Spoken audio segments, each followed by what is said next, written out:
जी अस्सलाम वालेकुम।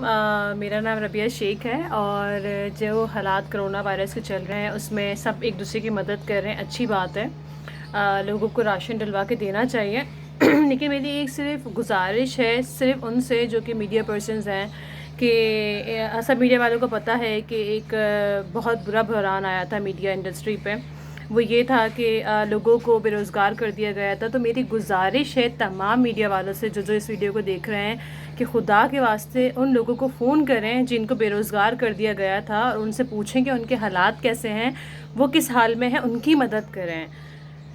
क्योंकि मैं इस गारंटी से बोल सकती हूँ कि वो लोग कभी भी आपको ख़ुद नहीं बताएंगे कि उनके घर में राशन नहीं है। मेरे पास 3 ऐसे लोगों की कॉल्स आई हैं जो कि बेचारे बेरोज़गार हैं और उनकी बेगमों ने कॉल करके बोला है कि उनके घर में राशन नहीं है। तो कम से कम अपनी ज़िम्मेदारी इस हवाले से ही पूरी कर लें कि अपने जो एक्स कुलीग्स थे जिनके साथ काम किया है या ऐसे मीडिया पर्सन जिसको जानते हों उनको कॉल करें, उनसे पूछें कि उनके हालात कैसे हैं। बहुत बहुत शुक्रिया।